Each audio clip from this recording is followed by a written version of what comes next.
Morning students. మనం ఈరోజు life history గురించి డిస్కస్ చేసుకుందాం. లివర్ ఫ్లూక్ యొక్క లైఫ్ హిస్టరీ గురించి. సో మనం దాని క్యారెక్టర్స్ అండ్ దాని స్టేజెస్ ఆల్రెడీ డిస్కస్ చేస్తున్నాం. ఈరోజు లైఫ్ హిస్టరీ కోసం డిస్కస్ చేసుకుందాం. ఫస్ట్ ఆఫ్ ఆల్ ఏంటంటే లివర్ ఫ్లూక్ అనేది ఒక థౌజండ్స్ ఆఫ్ ఎగ్స్ని రిలీజ్ చేయగలరు. సో ఈ ఎగ్స్ ఇప్పుడు సాయిల్లోకి రిలీజ్ అయిన తర్వాత సాయిల్లో ఒక 20 days మాత్రమే బ్రతికి ఉంటాయి. నెక్స్ట్ ఇది వేరొక హోస్ట్లోకి వెళ్ళాలి, లేదంటే అక్కడితో దాని స్టేజ్ అనేది ఆగిపోతుంది. సో ఇప్పుడు ఎప్పుడైనా సాయిల్లోకి వెళ్ళిన తర్వాత సాయిల్లో టెంపరేచర్ అనేది మీడియంగా ఉండాలి. టెంపరేచర్ అండ్ దీనికి ఫేవరబుల్ కండిషన్స్ ఉన్నప్పుడు మాత్రమే ఇది నెక్స్ట్ స్టేజ్ ఆఫ్ లార్వా కింద కన్వర్ట్ అవుతుంది, లేదంటే అక్కడితో దీని లైఫ్ హిస్టరీ అనేది ఆగిపోతుంది. సో ఫస్ట్ స్టేజ్ ఏంటంటే ఎగ్స్ ఎప్పుడైతే రిలీజ్ అయ్యాయో సాయిల్లోకి ఎగ్స్ అనేది డెవలప్మెంట్ అనేది జరుగుతుంది. ఎగ్స్ ఏంటంటే ఎంబ్రియో, మనం ఆల్రెడీ చెప్పుకున్నది. ఎంబ్రియోలో ఎగ్స్ అనేది ప్రజెంట్ అయి ఉంటుంది. ఆ యోక్ ద్వారానే ఇది ఫుడ్ మెటీరియల్ అంతా అబ్జర్వ్ చేసుకుంటుంది ఇది. సో ఆ మెటీరియల్ అంతా యూజ్ చేసుకుని ఎగ్ అనేది ఫస్ట్ డెవలప్మెంట్ అనేది జరుగుతుంది. దీంట్లో ఫస్ట్ ఆఫ్ ఆల్ ఎగ్లో డెవలప్మెంట్ జరుగుతున్నప్పుడు ఎక్టోడర్మ్ అనేది ఫార్మేషన్ జరుగుతుంది. ఎక్టోడర్మ్ ఫార్మేషన్ జరిగిన తర్వాత స్పెర్మ్ సెల్స్ లైక్ జెమ్ సెల్స్ని ఇది ప్రొడ్యూస్ చేస్తుంది. Next mesoderm and endoderm layers అనేవి ఫార్మేషన్ జరుగుతాయి. ఇవన్నీ ఇది బయల్ ఉన్నప్పుడే ఫార్మేషన్ అంతా జరిగిపోతుంది. దీని ఎగ్ డెవలప్మెంట్, ఎంబ్రియోనిక్ డెవలప్మెంట్ అంతా ఇది డక్లో ఉన్నప్పుడే డెవలప్మెంట్ జరిగిపోతుంది. ఆ డెవలప్మెంట్ అంతా జరిగిపోయిన తర్వాత ఇది సాయిల్లోకి ఎగ్ అనేది రిలీజ్ అవుతుంది. సో ఎగ్లోకి రిలీజ్ అయిన సాయిల్లో ectoderm, mesoderm, endoderm 3 layers present అయి ఉంటాయి. సో ఈ ప్రజెంట్ అయిన తర్వాత సాయిల్లోకి ఎప్పుడైతే రిలీజ్ అయిందో అది 20 days లోపు వేరొక హోస్ట్లోకి వెళ్ళాలి. సో ఎప్పుడైతే సాయిల్లోకి రిలీజ్ అయింది ఇది ఫస్ట్ అనేది మీరాసీడియం లార్వా కింద కన్వర్ట్ అవుతుంది.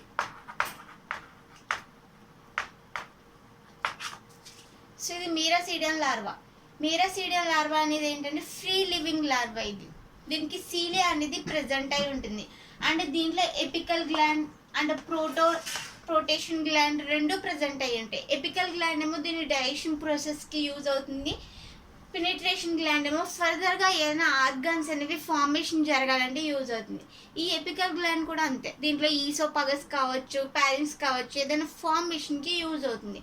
ఈ మీరాసీడియం లార్వా అనేది ఎటువంటి ఫుడ్ మెటీరియల్ని తీసుకోదు. దీనికి సీలియా అనేది ప్రజెంట్ అయి ఉంటుంది. సో ఈ సీలియా ద్వారా వాటర్లో ఎప్పుడు మూవ్ అవుతూ ఉంటుంది. ఇది 12 to 14 days అనేది వాటర్లో ఉంటుంది.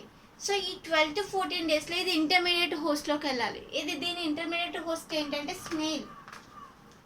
స్నేల్ అనేది దీని ఇంటర్మీడియట్ హోస్ట్. అది 12 to 14 daysలోకి వెళ్ళిపోవాలి, లేదంటే ఇది చనిపోతుంది. సో 12 to 14 days వరకు ఇది వాటర్లో ఫ్రీ స్విమ్మింగ్ చేస్తూ ఉంటుంది.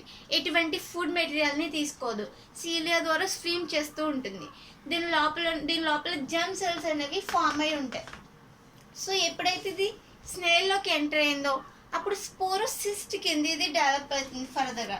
దీని నెక్స్ట్ స్టేజ్ ఏంటంటే స్పోరోసిస్ట్.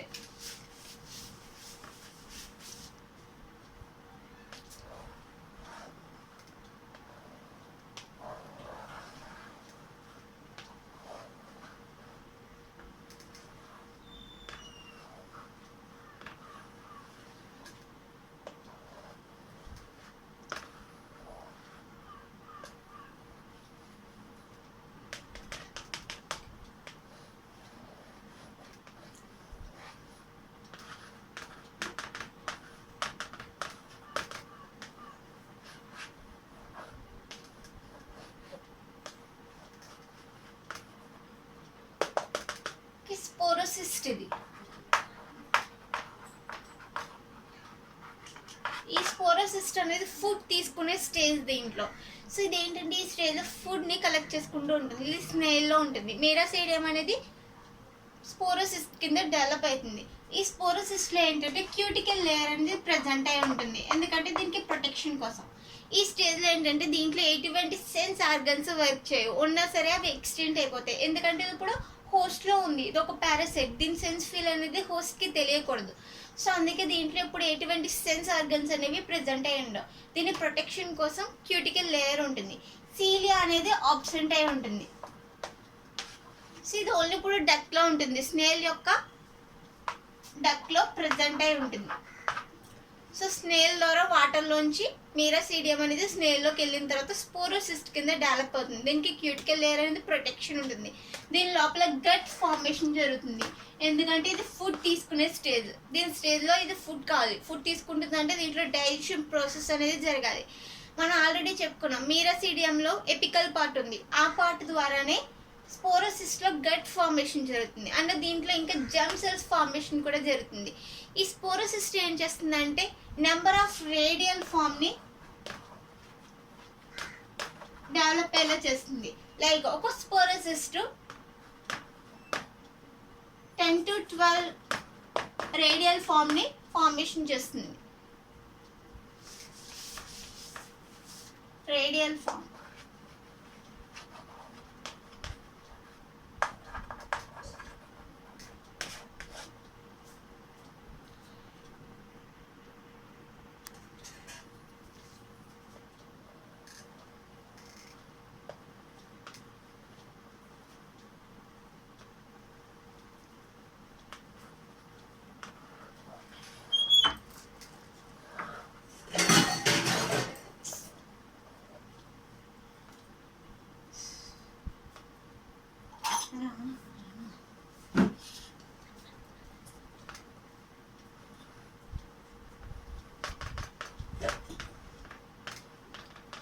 ఇది రేడియల్ ఫామ్. రేడియల్ ఫామ్లో ఏంటంటే గట్ ఫార్మేషన్ అనేది జరుగుతుంది. ఒక్కొక్క స్పోరోసిస్ట్ అనేది మినిమం 10 to 12 రేడియల్ ఫామ్ని ఫామ్ చేయగలదు. సో ఈ రేడియల్ ఫామ్లో యాజ్ యూజువల్ క్యూటికల్ లేయర్ అనేది ప్రెజెంట్ అయి ఉంటుంది. అండ్ ఆల్సో మీసోథెల్మా అనేది ప్రెజెంట్ అయి ఉంటుంది. And muscle layers also present. Muscle layers అనేవి ఇది మూమెంట్కి యూజ్ అయ్యేలా చేస్తుంది. ఈ రేడియల్ ఫామ్ అనేది బైల్ డక్ట్లో ప్రెజెంట్ అయి ఉంటుంది. దేని బైల్ డక్ట్? స్నేల్ యొక్క బైల్ డక్ట్లో ప్రెజెంట్ అయి ఉంటుంది. ఇది ఫర్దర్గా ఏంటంటే దీంట్లో anterior pore and posterior pore రెండు పోర్స్ ప్రెజెంట్ అయి ఉంటాయి. అండ్ ఫర్దర్గా ఒక బర్త్ పోర్ కూడా ప్రెజెంట్ అయి ఉంటుంది. Anterior pore and posterior pore ఉంటుంది. అలాగే బర్త్ పోర్ కూడా ఉంటుంది. మౌత్ అండ్ యానస్ కింద డెవలప్ అయి ఉంటుంది. దీంట్లో ఫ్లేమ్ సెల్స్ అనేవి ప్రెజెంట్ అయి ఉంటాయి. ఫ్లేమ్ సెల్స్ దేనికి యూజ్ అవుతాయి? దీంట్లో ఎక్స్క్రిటరీ ఆర్గన్స్. ఇది ఫుడ్ తీసుకున్న దీని ఎక్స్క్రిటరీ మెటల్ బయటకు వెళ్ళడం పోస్టీరియర్ నుంచి వెళ్తుంది. బట్ ఫ్లేమ్ సెల్స్ అనేవి దీని ఎక్స్క్రిటరీ ఆర్గన్స్ కింద హెల్ప్ చేస్తాయి. అండ్ నెక్స్ట్ ఏంటంటే ఈ రేడియల్ ఫామ్ అనేది ఫర్దర్గా ఒక 10 daysలో సర్కేరియా లార్వా కింద ఫార్మేషన్ జరుగుతుంది. బట్ ఎప్పుడంటే ఇది ఫేవరబుల్ కండిషన్స్ ఉన్నప్పుడు మాత్రమే.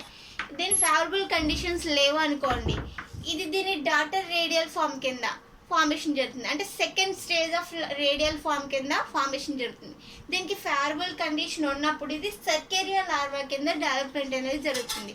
సో సర్కేరియా లార్వా కింద ఎప్పుడైతే డెవలప్మెంట్ జరిగిందో అప్పుడు అది బర్త్ పోర్ ద్వారా బయటకు వచ్చేస్తుంది స్నేల్ నుంచి. సో బర్త్ పోర్ ద్వారా స్నేల్ నుంచి వచ్చిన తర్వాత సర్కేరియా లార్వాలో కూడా కొన్ని స్టేజెస్ అనేవి చేంజెస్ జరుగుతూ ఉంటాయి.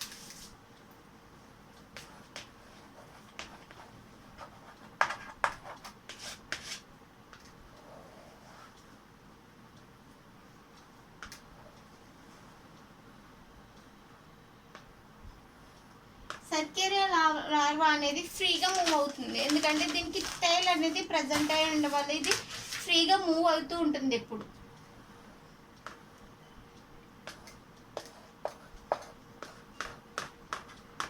దీంట్లో జర్మ్ సెల్స్ అనేవి ప్రెజెంట్ అయి ఉంటాయి. అండ్ క్యూటికల్ లేయర్ కూడా ప్రెజెంట్ అయి ఉంటుంది. ఇది మినిమం వాటర్లో ఎక్కువ టైం అనేది ఉంటుంది. ఫర్దర్గా ఏమవుతుందంటే ఇది ఫర్దర్గా ఏంటంటే మెటాసర్కేరియా లార్వా కింద డెవలప్ జరుగుతుంది. దీంట్లో సర్కేరియా క్యూటికల్ అనేది ప్రెజెంట్ అయి ఉంటుంది. అండ్ ఆల్సో ప్రెజెంట్ మీసోకైమా అనేది ప్రెజెంట్ అయి ఉంటుంది. అండ్ మజిల్ లేయర్స్ కూడా ప్రెజెంట్ అయి ఉంటాయి. దీంట్లో ఏంటంటే గట్ ఫార్మేషన్ జరిగిన తర్వాత ఇది మౌత్ కింద కన్వర్ట్ అవుతుంది. దీంట్లో ఫ్లేమ్ సెల్స్ అనేవి ప్రెజెంట్ అయ్యి ఉంటాయి. ఫ్లేమ్ సెల్స్ అనేవి ఎక్స్క్రిటరీ ఆర్గన్స్ కింద వర్క్ చేస్తాయి. అండ్ నెక్స్ట్ ఏంటంటే దీంట్లో పోస్టీరియల్ గ్లాండ్ అండ్ పెనోట్రియల్ గ్లాండ్స్ అనేవి ప్రెజెంట్ అయ్యి ఉంటాయి. ఈ పెనోట్రియల్ గ్లాండ్స్ ఏంటంటే దీంట్లో ఇంటెస్టైన్ అనేది ఫార్మేషన్ జరగడానికి హెల్ప్ చేస్తాయి. నెక్స్ట్ ఫర్దర్గా ఏంటంటే దీంట్లో ప్రోపగేటివ్ సెల్స్ ఉంటాయి. ఈ ప్రోపగేటివ్ సెల్స్ ఏంటంటే దీంట్లో లార్జ్ మాలిక్యూల్స్ అనేవి ఫార్మేషన్ జరగడానికి అంటే జెమ్ సెల్స్ అనేవి ఫార్మేషన్ జరగడానికి దీనికి హెల్ప్ చేస్తాయి. ఫర్దర్గా ఈ సర్కేరియా లార్వా ఏంటంటే స్నేల్ లోపల ఫుల్లీ డెవలప్మెంట్ జరిగిపోయిన తర్వాత బర్త్ పోర్ ద్వారా వాటర్లోకి వస్తుంది. ఫర్దర్గా మెటాసర్కేరియా లార్వా కింద కన్వర్ట్ అవుతుంది. ఈ మెటాసర్కేరియా స్టేజెస్లో ఏంటంటే ఇది సర్కేరియా లార్వా అనేది చాలా short page, only 2 to 3 days మాత్రమే ఉంటుంది. ఇది బర్త్ పోర్ ద్వారా వాటర్లోకి రిలీజ్ అయిన తర్వాత వాటర్లో 2 to 3 days మాత్రమే ఉంటుంది. తర్వాత ఏమవుతుందంటే దీని టైల్ అనేది ఎక్స్టెండ్ అయిపోతుంది. ఎక్స్టెండ్ అయిపోయిన తర్వాత దీని వాల్ కూడా ఎక్స్టెండ్ అయిపోయిన తర్వాత ఇది మెటా సర్కేరియా కింద ఫార్మేషన్ జరుగుతుంది. ఇలా ఎప్పుడైతే మెటా సర్కేరియా కింద ఫార్మేషన్ జరిగిందో అప్పుడు ఏంటంటే ఇది నెక్స్ట్ ఫర్దర్గా ఇది మెటా సర్కేరియా కింద ఫార్మేషన్ జరిగిపోయింది అనుకోండి. ఫర్దర్గా ఇది ఏమవుతుంది, వాటర్లో ఉంటుంది. వాటర్లో ఉన్నప్పుడు ఇది ఫ్రీ స్విమ్మింగ్ స్టేజ్, దీని టైల్ అనేది ఎక్స్టెండ్ అయిపోతుంది. సో దీంట్లో ఇప్పుడు ఎటువంటి మూమెంట్ ఉండదు, ఎందుకంటే దీంట్లో ఎటువంటి సీలియా కూడా ప్రజెంట్ అయి ఉండదు. సో ఇది ఏంటంటే వాటర్లో ఉన్న లీవ్స్ మీద సెటిల్ అయి ఉంటుంది. సో ఆ లీవ్స్ మీద అలా సెటిల్ అయి ఉండి అక్కడ దాని లైఫ్ స్పాన్ అంతా ఇది కంటిన్యూ చేస్తుంది. ఏది మెటాసర్కేరియా లార్వా. సో ఫర్దర్గా ఏమవుతుందంటే ఈ మెటాసర్కేరియా లార్వా అనేది ఏదైతే క్యాటిల్ యానిమల్స్ ఉన్నాయో, అంటే ఆ లీవ్స్ని తినే షీప్స్ కావచ్చు, ఏమైనా కౌస్ కావచ్చు, అలాంటి యానిమల్స్లోకి ఫర్దర్గా ఇది డెవలప్ అవుతుంది. నెక్స్ట్ ఏమవుతుందంటే యంగ్ ఫ్లూక్ కింద ఇది డెవలప్మెంట్ అనేది జరుగుతుంది దీంట్లో. సో ఏ ఆర్గానిజమ్స్ అయితే ఆ లీవ్స్ని తినాయో అది హోస్ట్ కింద ఇది కన్వర్ట్ చేసుకొని దాంట్లో 2 to 6 daysలో ఇది లివర్ని రీచ్ అవుతుంది. లివర్ని రీచ్ అయిన తర్వాత ఇది లివర్లోనే సెటిల్ అయ్యి దీని డెవలప్మెంట్ అంతా చేసుకుంటుంది. 8 weeks 7 or 8 weeksలో ఏం చేస్తుందంటే దీని డెవలప్మెంట్ అంతా కంప్లీట్ అయిన తర్వాత ఒక అడల్ట్ ఆర్గానిజం కింద ఇది కన్వర్ట్ అవుతుంది. సో ఈ అడల్ట్ ఆర్గానిజం అనేది ఏం చేస్తుందంటే ఒక ఆర్గానిజంలో ఇది లివర్లో కావచ్చు, ప్యాంక్రియాస్లో కావచ్చు ప్రజెంట్ అయి ఉంటుంది. సో ఇది ఎప్పుడైతే ఏదైనా ఒక ఆర్గానిజంకి ఇన్ఫెక్షన్ అయిందో, అడల్ట్ కింద చేంజ్ అయిందో ఆ ఆర్గానిజంలో డిసీజెస్ని కలుగజేస్తుంది. ఆ డిసీజెస్ చాలా ప్రమాదకరంగా ఉంటాయి. ఆ ఆర్గానిజం అనేది చనిపోతుంది ఫర్దర్గా. ఓకే, నెక్స్ట్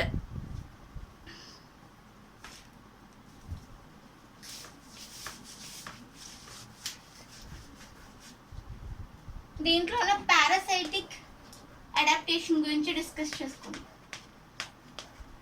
సో దీని లైఫ్ హిస్టరీ గురించి డిస్కస్ చేసుకున్నాం. ఎన్ని స్టేజెస్ ఉన్నాయి దీని లైఫ్ హిస్టరీలో?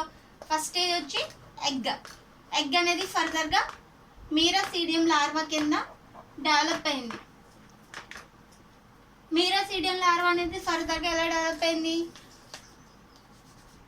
మీరాసీడియంలో కూడా మనకి 2 stages ప్రజెంట్ అయినాయి, sporocyst and రేడియా.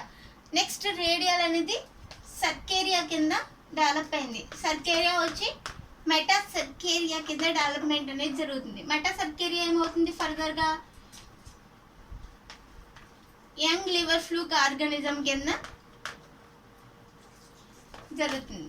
Young liver fluke organism అనేది ఫర్దర్గా అడల్ట్ లివర్ ఫ్లూక్ ఆర్గానిజం కింద డెవలప్మెంట్ జరుగుతుంది. సో ఎగ్ స్టేజ్లో ఏం జరుగుతుంది? ఎక్టోడర్మ్, ఎండోడర్మ్ అండ్ మీసోడర్మ్ అనేది ఫార్మేషన్ జరుగుతుంది.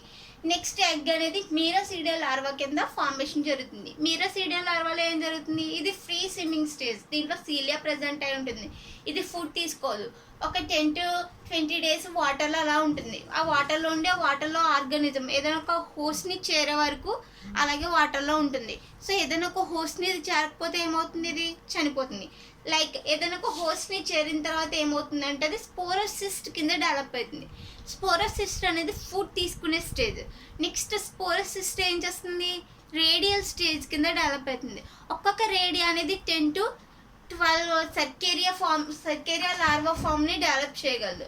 సో ఫర్దర్గా రేడియా లోపల సర్కేరియా లార్వా అనేది డెవలప్మెంట్ జరిగిన తర్వాత రేడియా బర్త్ పోర్ ద్వారా సర్కేరియా అనేది బయటికి రిలీజ్ అవుతుంది. ఈ సర్కేరియా అనేది ఫ్రీ స్విమ్మింగ్ స్టేజ్, దీనికి టైల్ అనేది ప్రజెంట్ అయి ఉంటుంది. ఇది చాలా షార్ట్ పీరియడ్, 2 to 3 days మాత్రమే ఉంటుంది. నెక్స్ట్ ఏం చేస్తుంది? మెటాసర్కేరియా కింద డెవలప్మెంట్ జరుగుతుంది. మెటాసర్కేరియాలో దీనికి ఎటువంటి సీలియా కానీ మూమెంట్స్ కానీ లోకోమోషన్ మూమెంట్స్ కానీ ప్రజెంట్ అయి ఉండవు. ఇది లీఫ్ మీద లేదా ఒక ఆర్గానిజం దగ్గర ఉంటుంది. సో ఏదైనా ఒక ఆర్గానిజం వచ్చి ఈ లీఫ్ని తిన్నప్పుడు ఈ మెటాసర్కేరియా లార్వా ఏమవుతుందంటే ఆర్గానిజంలోకి వెళ్ళిన తర్వాత బైల్ డక్ట్లోకి చేరిన తర్వాత అక్కడ యంగ్ లివర్ ఫ్లూక్ కింద చేంజ్ అవుతుంది. యంగ్ లివర్ ఫ్లూక్ అనేది ఫర్దర్గా అడల్ట్ లివర్ ఫ్లూయిడ్ కింద చేంజ్ అయ్యి దాని హెపాటిక్ సెల్స్లో ఉండి దానికి డిసీజ్ని కలెక్ట్ చేస్తుంది. సో ఫర్దర్గా ఆర్గనిజం అంటే ఏ హోస్ట్ అయితే ఉందో ఆ హోస్ట్ చనిపోయే అవకాశం కూడా ఉంది. ఓకే, పారాసైటిక్ నేచర్ దీన్ని. ఏ అడాప్టేషన్స్ జరిగాయో దీంట్లో పారాసైట్లో ఇప్పుడు చూద్దాం. దీంట్లో ఏంటంటే ఈ పారాసైటిక్ నేచర్ అంటే దీంట్లో ఏంటి, ఎటువంటి సెన్స్ ఆర్గన్స్ ప్రజెంట్ అయి ఉండవు. ఎందుకు ఎటువంటి సెన్స్ ఆర్గన్స్ ప్రజెంట్ అయి ఉండట్లేదు? దీంట్లో ఏదైనా ఒక ఆర్గానిజం హోస్ట్లో ఉన్నప్పుడు దాంట్లో ఏదైనా సెన్స్ ఆర్గన్స్ ఉన్నాయనుకోండి, ఏమవుతుంది, సెన్స్ ఫీల్ అనేది తెలుస్తుంది. సో ఇది ఎప్పుడైతే cercaria and మెటాసర్కేరియా young liver fluke అయ్యే వరకు దీంట్లో ఎటువంటి సెన్స్ ఆర్గన్స్ అనేవి ప్రజెంట్ అయి ఉండవు. ఓన్లీ సర్కస్ మాత్రమే ప్రజెంట్ అయి ఉంటాయి. ఆ సర్కస్ వల్ల ఎటువంటి సెన్స్ ఫీల్ తెలియదు ఒక హోస్ట్కి. సో ఇది దాని ఆర్గానిజం లోపల ఉన్నా సరే దానికి ఎటువంటి ఫీలింగ్ అనేది తెలియదు. కానీ ఫర్దర్గా ఇన్ఫెక్షన్ అయిన తర్వాత మాత్రమే ఏదైనా ఒక ఆర్గానిజం అనేది వాళ్ళ బాడీలో ఉందనేది మాత్రమే తెలుస్తుంది. ఓకే, నెక్స్ట్ ఈ పారాసైటిక్ అడాప్టేషన్ ఏంటంటే మెయిన్ 2 ఫార్మ్స్ అనేవి ప్రజెంట్ అయి ఉంటాయి. దాంట్లో endo parasite and ecto parasite. Endo parasite అనేది ఇంటర్నల్గా ఉండేవి, ఎక్టో పారాసైట్స్ అనేవి అవుటర్ సైడ్ ఉంటాయి. సో ఈ ఎండో పారాసైట్స్లో ఏమవుతుందంటే చాలా చేంజెస్ అనేవి జరుగుతూ ఉంటాయి. అవి ఫిజియోలాజికల్గా కావచ్చు, మార్ఫలాజికల్గా కావచ్చు. ఈ చేంజెస్ అనేవి అలా జరుగుతూ ఉంటాయి. సో ఇప్పుడు మనం ఫిజియోలాజికల్ చేంజెస్ గురించి డిస్కస్ చేసుకుందాం. ఫిజియోలాజికల్ చేంజెస్ అంటే అవుటర్ సైడ్ చేంజెస్. సో దీంట్లో అవుటర్ సైడ్ అనేవి చాలా చేంజెస్ జరుగుతూ ఉంటాయి. ఎందుకు అలా అంటే ఇది ఎండో పారాసైట్ అంటే ఇంటర్నల్గా ఉండే ఆర్గానిజం. సో దీంట్లో సెన్స్ ఆర్గన్స్ అన్నీ రిమూవ్ అయిపోతాయి. ఇంకా ఒక ఇంటెగ్మెంట్ అనేది ఫార్మేషన్ జరుగుతుంది. ఇంటెగ్మెంట్ ఎందుకంటే ఇది ఇంటెస్టైన్లో ప్రజెంట్ అయి ఉండే ఆర్గానిజం. సో ఈ ఇంటెస్టైన్లో చాలా బైల్ జ్యూసెస్ కావచ్చు, డైజెస్ట్ ఎంజైమ్స్ కావచ్చు రిలీజ్ అవుతూ ఉంటాయి. సో ఆ ఎంజైమ్స్కి ఇది డైజెషన్ కాకుండా ఉండాలి అంటే దీనికి ప్రొటెక్షన్ ఉండాలి. సో ఇంటెగ్మెంట్ లేయర్ అనేది దీనికి ఫార్మేషన్ జరుగుతుంది. సో ఈ రెండు ఫిజియోలాజికల్గా ఈ ఆర్గానిజంలో లైక్ పారాసైట్స్లో జరిగే చేంజెస్. లైక్ ఇప్పుడు మార్ఫలాజికల్ చేంజెస్.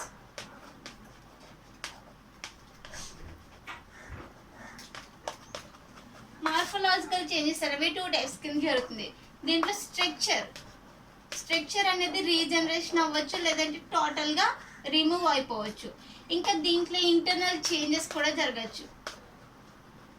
సో స్ట్రక్చర్ పరంగా ఏదైనా ఒక పారాసైట్ అనేది ఇంటర్నల్గా ఉంటున్నప్పుడు దాంట్లో స్ట్రక్చర్ అనేది చేంజెస్ అనేవి జరుగుతూ ఉంటాయి. లైక్ దాంట్లో ఏంటంటే డైజెషన్ సిస్టమ్ అనేది టోటల్గా రిమూవ్ అయిపోవచ్చు, లేదంటే ఆబ్సెంట్ అయి ఉండొచ్చు. ఎందుకంటే ఇది ఆల్రెడీ డైజెస్ట్ అయిన ఫుడ్ని మాత్రమే హోస్ట్ నుంచి తీసుకుంటుంది. సో దీంట్లో అప్పుడు ఎటువంటి డైజెషన్ అనేది సిస్టమ్ అనేది అవసరం ఉండదు. సో ఇది టోటల్గా రిమూవ్ అయిపోవచ్చు, లేదంటే ఆ స్టేజ్లో మాత్రం అబ్సెంట్ అయి ఉండొచ్చు. నెక్స్ట్ దీంట్లో డైజెషన్ అనేది లోకోమోషన్ ఆర్గన్. సో ఇది ఇప్పుడు హోస్ట్లో ఉన్నప్పుడు దీనికి ఎటువంటి మూమెంట్ అనేది అవసరం ఉండదు. సో దీంట్లో లోకోమోషన్ ఆర్గన్స్ అనేవి కంప్లీట్గా రిమూవ్ అయిపోతాయి, లేదంటే అబ్సెంట్ అయి ఉంటాయి. ఇంకా ఏంటంటే దీంట్లో స్ట్రక్చరల్ అడాప్టేషన్స్ అనేవి జరుగుతూ ఉంటాయి. అంటే న్యూలీ ఫార్మ్డ్ అయితే కొన్ని ఆర్గన్స్ అనేవి న్యూగా ఫామ్ అవుతాయి ఇది హోస్ట్లో ఉన్నప్పుడు. అది ఏంటంటే ఇంటెగ్మెంట్ అనేది ప్రొటెక్షన్ లేయర్. ఇది డైజెషన్ ఎంజైమ్ నుంచి దీని బాడీ అంతా ప్రొటెక్షన్ కోసం ఇది డైజెస్ట్ అయిపోకుండా. సో ఇది బైల్ డక్ట్లో ప్రజెంట్ అయినప్పుడు బైల్ డక్ట్లో అనేవి చాలా ఎంజైమ్స్ అనేవి రిలీజ్ అవుతూ ఉంటాయి. అవి ఏంటి, ప్రోటీన్ని, కార్బోహైడ్రేట్ని డైజెస్ట్ చేసేవి, న్యూక్లిక్ యాసిడ్స్ని కూడా డైజెస్ట్ చేస్తాయి. సో దీంట్లోనే మెటీరియల్ అంతా డైజెస్ట్ అయిపోయి చనిపోయే అవకాశం ఉంటుంది. సో అలా అవ్వకుండా ఉండడానికి దీనికి ఇంటెగ్మెంట్ లేయర్ అనేది ప్రొటెక్షన్ కోసం ఉంటుంది. ఇది ఎటువంటి డైజెషన్ ఎంజైమ్ చేత డైజెషన్ అనేది జరగదు. ఇంకా న్యూలీ ఫామ్ సర్కస్. దీంట్లో సర్కస్ అనేవి న్యూగా ఫామ్ అయి ఉంటాయి. అవి మౌత్ దగ్గర కావచ్చు, డార్సల్ సైడ్ కావచ్చు, వెంట్రల్ సైడ్ కావచ్చు. సో ఈ సర్కస్ దేనికి యూజ్ అవుతాయి అంటే ఇది హోస్ట్ యొక్క ఇంటెస్టైన్ని అటాచ్ చేసి ఉంచుకోవడానికి ఈ సర్కస్ యూజ్ అవుతాయి. ఓకే, ఇవి ఫిజియోలాజికల్ అండ్ మార్ఫలాజికల్ అడాప్టేషన్స్.